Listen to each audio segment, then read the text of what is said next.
Hello my dear friend, आप सभी लोगों का एक बार फिर से स्वागत है। और अब हम लोग स्टार्ट करेंगे भौतिक विज्ञान में चौथा चैप्टर। पीछे हम लोग 3 चैप्टर पढ़ चुके, चौथा चैप्टर जो कि ये चैप्टर भी बोर्ड एग्जाम के दृष्टि से काफी ज्यादा महत्वपूर्ण होता है। और उस चैप्टर का नाम क्या है? संधारित्र तथा धारिता, कैपेसिटर एंड कैपेसिटी। यानी कैपेसिटर क्या होता है, फिर उसके बाद इसका ये कैसे बना होता है और कैसे ये काम करता है, जिसको आप सामान्य भाषा में कंडेंसर भी जो फैन में लगा होता है। तो मैं आपको पूरा डिटेल में बताने वाला हूँ और साथ ही साथ आपको वास्तविक रूप में ये कैसा होता है, कैसा दिखता है, ये भी चीजें मैं आपको दिखाऊंगा और बताऊंगा। कितने अलग अलग तरीके का ये होता है या कितने अलग अलग रूपों में ये दिखता है। कैपेसिटर का कई जगहों पे अलग अलग जगहों पे काम होता है। आपने मोबाइल चार्जर को तोड़े, उसमें भी आपको कैपेसिटर देखने को मिल जाएगा। जितने भी इलेक्ट्रॉनिक डिवाइस होती हैं, कैपेसिटर का एक अहम रोल होता है। तो कैपेसिटर यानी कि संधारित्र है क्या, कैसे ये काम करता है, कैसे बना होता है, ये सारी चीजें हम लोग डिटेल में जानेंगे और आप रियल में देखेंगे भी, वास्तव में देखेंगे भी कि हाँ ये आपका है। और कई सारी चीजें आपको और भी कई सारे इलेक्ट्रॉनिक कंपोनेंट के बारे में आपको 12वीं में पढ़ने को मिलता है। तो चलिए, यानी चैप्टर है संधारित्र तथा धारिता। ठीक है, तो इसको जानने से पहले हम लोग कुछ चीजों के बारे में जानेंगे, जैसे आपका कि चालक क्या है, चालक। फिर इसके बाद हम बात करेंगे कि अचालक क्या है। ठीक, चालक को हम लोग क्या कह सकते हैं? Conductor, conductor. और अचालक को नॉन कंडक्टर या इंसुलेटर, इंसुलेटर, या इसको विद्युत रोधी पदार्थ या वैद्युत रोधी पदार्थ। ठीक है, तो चालक क्या है? अगर हम चालक की बात करें सिंपल सी भाषा में, जिसमें करंट का फ्लो होता है वो क्या होगा? आपका चालक होगा। और जिसमें करंट का फ्लो नहीं होगा वो क्या होगा? अचालक होगा।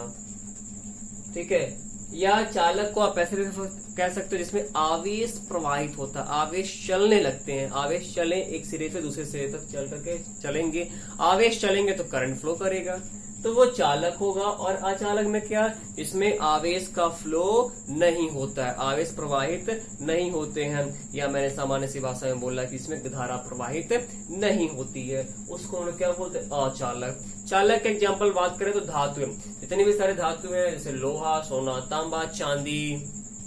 हमारा शरीर भी, इवन हमारा शरीर भी क्या है? चालक है। हमारे शरीर से भी करंट था ना, कि हमने तार को छुआ, अगर टच किया सीधे करंट हमारे शरीर से होके जाती है और हमें जोर का झटका धीरे से लगता है ना। ठीक, और उसके बाद मैं बात करूं तो पृथ्वी, यानी जो अर्थिंग कराते हैं ना, तो पृथ्वी भी क्या एक चालक है। तो जितने भी धातु हैं, हमारा शरीर हुआ, फिर इसके बाद आपका क्या कहते हैं कि पृथ्वी, और किसी भी वैद्युत अपघट्य पदार्थ का आपने घोल बना लिया तो वो भी क्या होता है? चालक। जैसे नमक है, नमक का घोल बना लीजिए, वो भी क्या होता है? चालक। ठीक है, तो यानी ये सब चालक के एग्जाम्पल हैं। बट हमें यहाँ जो बात करना ना, चालक वो कौन सा? ठोस चालक। ठीक है, चालक भी ठोस में हो सकते हैं, द्रव में हो सकते हैं, गैस में हो सकते हैं, मतलब गैस तरीके का। जैसे गैस अगर आयनित अवस्था में तो भी उनमें चालन होता है। द्रव में भी क्या होता है? द्रव में भी अगर आपने वैद्युत अपघट्य पदार्थ घोल दिया, वो भी आयनों में टूट जाता है, चालन होता है। हमें यहाँ बात करना किसका? ठोस का, वो हमारे लिए ज्यादा इंपॉर्टेंट है। ठीक है, तो चालक यानी इसमें आपका करंट का फ्लो होता है, धारा का प्रवाह होता है या आवेश प्रवाहित होता है, उससे हम लोग चालक कहते हैं। एग्जाम्पल सोना, तांबा, चांदी, जितने भी सारे धातुएं हैं, मनुष्य का शरीर, पृथ्वी, ये सारी जो है। ठीक है, तो देखिए एक चीज जान लेना, ठोस चालक के बारे में बात करना। किसमें बात करना? ठोस चालक, ठोस चालक यानी कि सॉलिड कंडक्टर। ठीक है, तो इस ठोस चालकों में जो चालन होता है या करंट का फ्लो होता है वो किसके वजह से होता है? मुक्त इलेक्ट्रॉन की वजह से। किसकी वजह से? मुक्त इलेक्ट्रॉनों की वजह से। इलेक्ट्रॉन नहीं कहेंगे, क्या कहेंगे? मुक्त इलेक्ट्रॉन, फ्री इलेक्ट्रॉन। ठीक है, किसकी वजह से? Free electron. इसमें ठोस चालकों में धनायन भी होते हैं। किस क्या होते हैं? धनायन, पॉजिटिव आयन भी होते हैं, धनायन।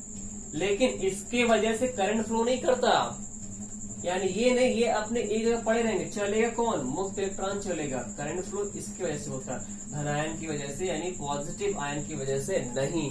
ये है क्या कि जैसे आप जानते हो परमाणु है, परमाणु में क्या होता है?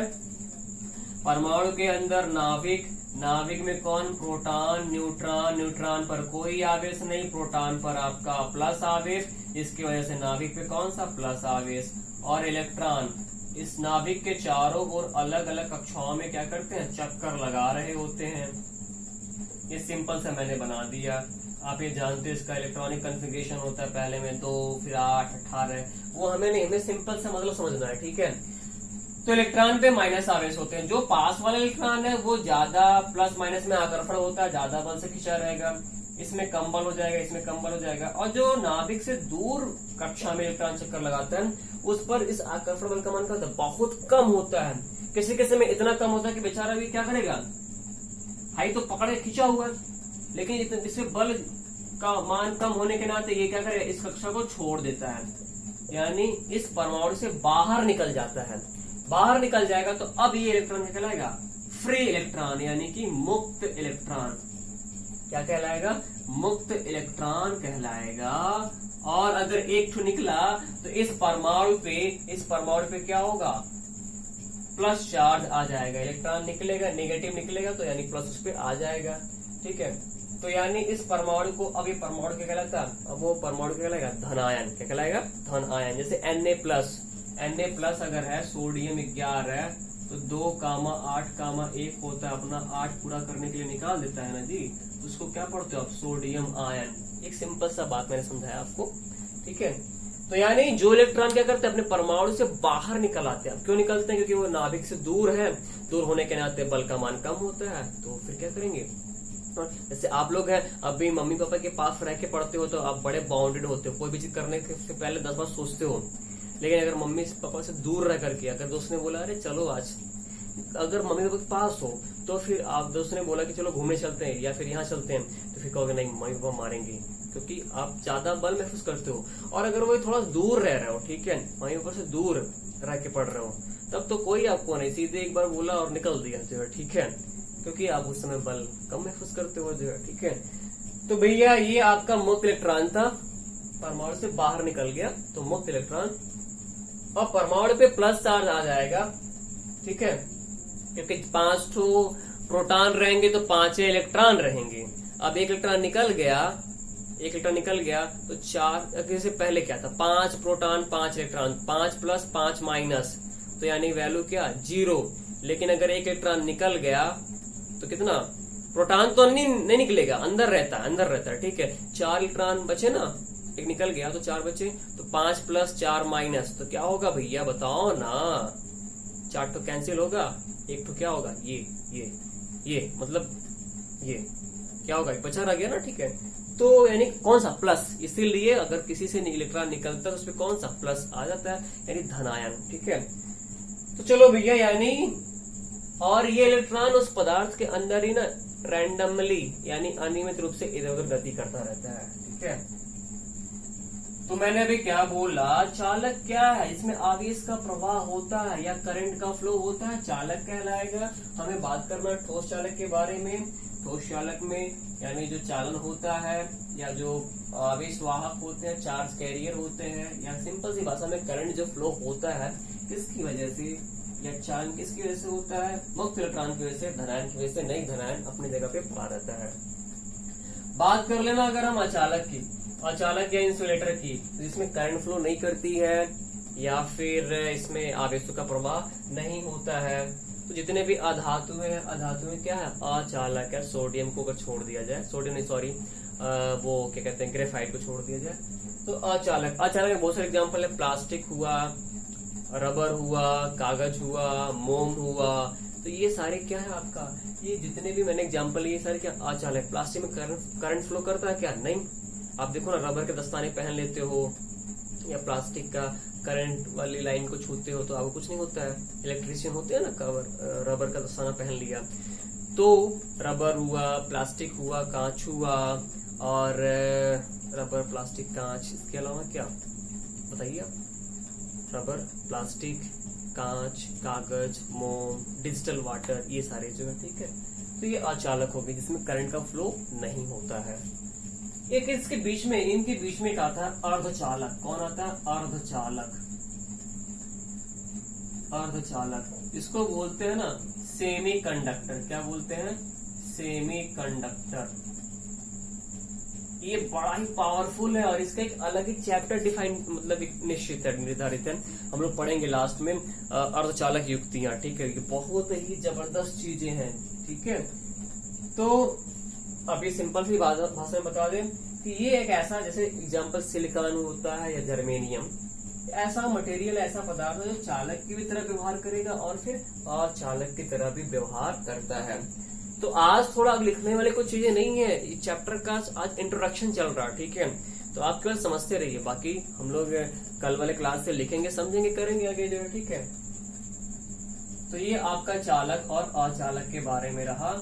यहाँ पे इसमें जानना इसलिए जरूरी था क्योंकि अब सोच रहे हो कि अरे भैया काहे जो है इसके पीछे इतना पड़े हुए हैं।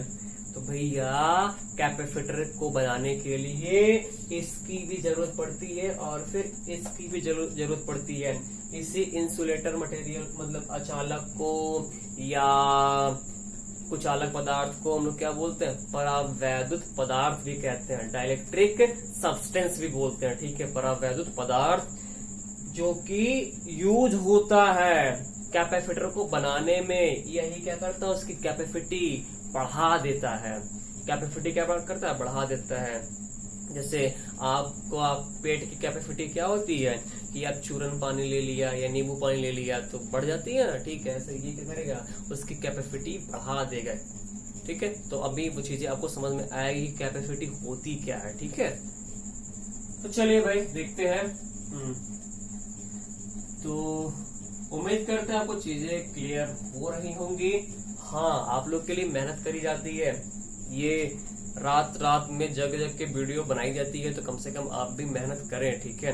ये अप्रॉक्स आपका 11:30 से आपका 1 बजे के बीच में ये वीडियो का निर्माण हो रहा होता है, ठीक है। तो आपके लिए मैं कभी कभी नींद मेरे पे हावी भी हो जाती है जो, ठीक है। बट फिर भी मुझे रहता है कि नहीं, आप लोग की पढ़ाई जो है लॉस कर जाएगी, तो फिर भी मुझे नींद को कंट्रोल करना पड़ता है, ठीक है। और रात का रीजन इसलिए ताकि आपको वीडियो में नॉइज इशू ना आए, ठीक है, ताकि आपको चीजें, हमारी आवाज आप तक स्पष्ट रूप से, क्लियर रूप से पहुंचे। ठीक जी, तो चलिए अब बात करते हैं संधारित्र की। संधारित्र ये है क्या? इसको बोलते हैं कैपेसिटर। क्या बोलते हैं? कैपेसिटर। तो संधारित्र क्या है? यानी ये वैद्युत आवेश। बट ये कहना उचित नहीं होता, लेकिन फिर भी अभी आप समझ सकते हैं, ठीक है, स्टार्टिंग तरीके से। बट मैं आगे जो बोलूंगा कि वैद्युत ऊर्जा, यानी संधारित्र या कैपेसिटर का एक ऐसा इलेक्ट्रॉनिक डिवाइस है, एक ऐसा वैद्युत उपकरण है जो वैद्युत आवेश को, चार्ज को स्टोर करता है। लेकिन ये नहीं कहना उचित होगा, ये आप सामान्य भाषा में अभी आप समझ सकते हैं। जो सही है वो क्या? वैद्युत ऊर्जा। यानी संधारित्र क्या है, कैपेसिटर क्या है? संधारित्र एक ऐसा वैद्युत उपकरण है जो किसको, वैद्युत ऊर्जा को स्टोर करता है, वैद्युत ऊर्जा को संचित करता है और जरूरत पड़ने पर हमें फिर ये देता भी है। यानी कैपेसिटर एक स्टोरिंग डिवाइस है। किसको स्टोर करता है, किसको संचित करता है? वैद्युत ऊर्जा को। एक और होता है चोक या कुंडली, वो भी स्टोरिंग डिवाइस है, लेकिन वो जानते हैं किसको स्टोर करता है? चुंबकीय ऊर्जा को, जिसको हम लोग आगे पढ़ेंगे। तो संधारित्र मैंने बताया कि एक ऐसा वैद्युत उपकरण है जो वैद्युत ऊर्जा को स्टोर करता है, ठीक है।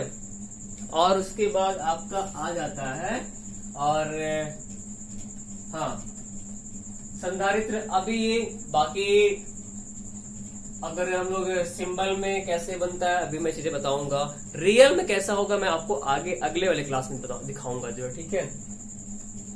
तो अब यहाँ पे आ जाती है कि धारिता या फिर वैद्युत धारिता, कैपेसिटेंस।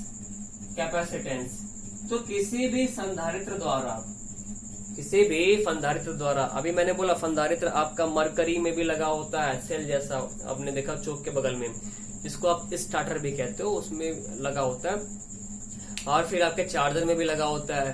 फैन में कंडेंसर इसको बोला जाता है, ठीक है। कंडेंसर जिसको आप, वो भी सेल की तरह होता है, उसमें भी लगा होता है, ठीक है। आपने चार्जर को भी तोड़ोगे तो उसमें भी कई सारे कैपेसिटर अलग अलग तरीके के वो लगे होते हैं। जब मैं दिखा दूंगा तो आप आसानी से पहचान पाओगे। तो भैया धारिता यानी किसी भी संधारित्र द्वारा वैद्युत ऊर्जा को स्टोर करने की क्षमता को क्या बोलते हैं? धारिता बोलते हैं।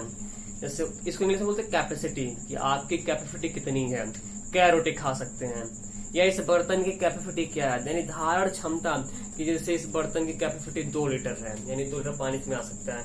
इसी प्रकार से कैपेसिटी का मतलब सिंपल सा है कि संधारित्र द्वारा वैद्युत ऊर्जा को स्टोर करने की क्षमता को क्या कहते हैं? धारिता कहते हैं। ये तो परिभाषा, बाकी मैथमेटिकली कैसे डिफाइन करते हैं। तो धारिता को हम लोग ना सी से लिखते हैं। किसे लिखते हैं? सी से। और सी बराबर होता है Q अपॉन V। सी बराबर Q अपॉन V, यानी जो आवेश है, Q मतलब आवेश और V मतलब विभव। तो किसी भी चालक पर उपस्थित आवेश, यानी आवेश और जो विभव है, आवेश और विभव के अनुपात को, किसी भी चालक पर उपस्थित आवेश और उसका विभव के अनुपात को हम लोग क्या बोलते हैं? धारिता कहते हैं। यानी C बराबर क्या होता है? Q upon V। ये सामान्य सा फॉर्मूला जो हमें हर जगह आगे काम आएगा बड़े डेरिवेशन को समझने के लिए। तो C बराबर क्या होता है? Q upon V। अरे भैया जैसे I बराबर Q अपॉन T होता था, ठीक है, ऐसे यहाँ पे C बराबर क्या होता है? Q अपॉन V, यानी आवेश और विभव। V जो है आपका वोल्टेज है या पोटेंशियल भी कह सकते हो। तो आवेश और विभव के अनुपात को हम लोग क्या बोलते हैं? धारिता कहते हैं। अगर इसके मात्रक की बात करें तो आवेश का होता है कूलाम प्रति, V का होता है वोल्ट। तो मात्रक क्या बन जाता है? कूलाम प्रति वोल्ट, या इसी को सिंगल भाषा में कहते हैं फैरड। क्या बोलते हैं? फैरड। साइंटिस्ट का नाम था, उनके नाम पे कूलाम प्रति वोल्ट को क्या बोलते हैं? फैरड, ठीक है। बाकी इसके छोटे बड़े मात्रक होते हैं, जैसे क्या कि micro farad, mu F. Micro farad होता है 10⁻⁻6 फैरड। फैरड को एफ से लिखते हैं। माइक्रो फैरड, नैनो फैरड, यानी 10⁻⁻9 फैरड, ठीक है। फिर आपका पिको फैरड। पिको फैरड मतलब होता है 10⁻⁻12 फैरड या एफ। तो ये आपका अलग अलग यानी कि छोटे छोटे मात्रक भी होते हैं धारिता के, जो कि आपको हर जगह ये यूज आने वाले होते हैं, ठीक है। इसका बीमीय सूत्र वगैरह देख ले अगर, तो बीमीय सूत्र क्या हो जाएगा? बीमीय सूत्र के बारे में अगर मैं कहूं तो बीमीय सूत्र जो है, डायमेंशनल फॉर्मूला क्या होता है धारिता का? तो ये आपका आवेश का हो जाएगा AT, और फिर आपका V का क्या होगा? W upon Q। कुछ ऐसा था, W अपॉन Q। तो कोई बताया, किसी को याद है विभव का? आप कॉपी में लिख करके देख लीजिएगा, चेक कर लीजिएगा आपको याद है कि नहीं याद है। B बराबर होता है W अपॉन Q। W माने M L पे 2 T पे -2, और फिर आपका W अपॉन Q। Q माने AT। तो M L पे 2 T पे -3 A पे -1, ये विभव का होता है। तो मैंने तो बना लिया, अब आपको देखना कि आपको याद है या फिर क्या। तो ML2 T पे -3 A पे -1, ये चीजें हो गई। तो यहां से क्या बन जाएगा? यहां से क्या बन जाएगा कि यानी इसका बीमीय सूत्र M ऊपर जाएगा तो M पे -1, L पे -2, और T ऊपर जाएगा तो +3 बनेगा। अब +3 और ये आपका T तो +4, और A पे -1 ऊपर जाएगा तो +1 बनेगा। तो एक यहाँ पे और एक ऊपर ये आएगा, तो ये आपका हो जाएगा यानी धारिता का विमीय सूत्र क्या होता है? धारिता का विमीय सूत्र m पे -1, l पे -2, t पे 4 और a पे 2, ये चीजें होती हैं। तो चलिए अब ये धारिता का आपने मात्रक देख लिया। धारिता किसका मतलब किसकी पैरामीटर है? संधारित्र का। किसका है? संधारित्र का। तो संधारित्र की आपने धारिता देखा कि सिंपल फॉर्मूला क्या होता है? C/Q/V। मात्रक क्या होता है? छोटे मात्रक क्या होते हैं? और बाकी इसका विमीय सूत्र क्या होता है? ये चीजें आपने देखा। अब जैसे किसी भी संधारित्र को जैसे आपने 10th क्लास में पढ़ा रहा होगा कि प्रतिरोध को आप ऐसे दर्शाते रहोगे, प्रतिरोध को सेल को ऐसे दर्शाते रहोगे, ये प्लस और ये माइनस, ठीक है। और वोल्ट मीटर को आप ऐसे दर्शाते रहोगे, अमीटर को जो है अमीटर को आप ऐसे दर्शाते रहोगे। आप दर्शाते ऐसे, सिंबल ही ऐसा होता है, लेकिन दिखते ही अलग तरीके के होते हैं। आपको प्रतिरोध भी आपने देखा नहीं होगा, बट मैं प्रतिरोध भी आपको दिखाऊंगा। सेल तो आप लोगों ने देखा होगा रियल में, वोल्ट मीटर भी रियल में दिखाऊंगा, अमीटर भी रियल में दिखाऊंगा। यानी जैसे ही अपने कॉपी में सिंबल में ऐसे सिंबल के रूप में ऐसा चीजें बनाते रहोगे, ऐसे ही संधारित्र को भी कॉपी में हम सिंबल के रूप में कैसे बनाते हैं वो चीज देखिए। यानी जो भी संधारित्र है, संधारित्र का सिंबल यानी आप कॉपी में कैसे बनाएंगे संधारित्र, तो संधारित्र का ये सिंबल होता है। सेल में क्या होता है? सेल में एक बड़ा होता है, एक छोटा होता है, लेकिन इसमें ऐसे इस तरीके से। ये आपका किसका सिंबल है? संधारित्र का। किसका सिंबल है? संधारित्र का सिंबल है। अच्छा, दो तरीके से बनता है, एक तो ऐसे बनता है और एक ऐसे बनता है। ये फिक्स्ड कैपेसिटर है, फिक्स्ड कैपेसिटर है। और ये क्या आपका? वेरिएबल कैपेसिटर है। क्या है? वेरिएबल कैपेसिटर है। इसका मतलब क्या है कि ये जो आपका संधारित्र है, ये इसकी वैल्यू फिक्स होती है, यानी 2 की अगर है तो 2 ही रहेगा।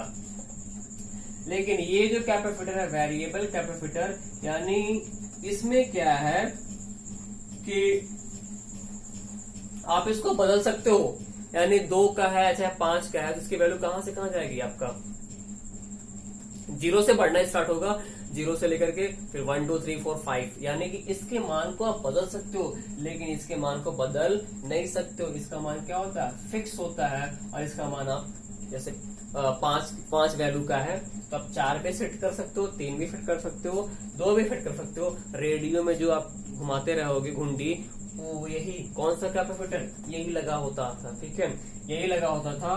तो आप घुमाते हो तो उसका अलग अलग फ्रीक्वेंसी ये होता है, सी बदलता है तो उसकी फ्रीक्वेंसी बदलती है, आवृत्ति बदलती है, तो अलग अलग स्टेशन पकड़ता है और आप सुन पाते हो जो है, ठीक है। तो उम्मीद करते हैं कि आपको चीजें क्लियर होंगी, स्पष्ट हुई होंगी इतनी चीजें। बाकी हम लोग आगे देखेंगे कल अगले वाले क्लास में। तब तक के लिए नमस्कार, अलविदा।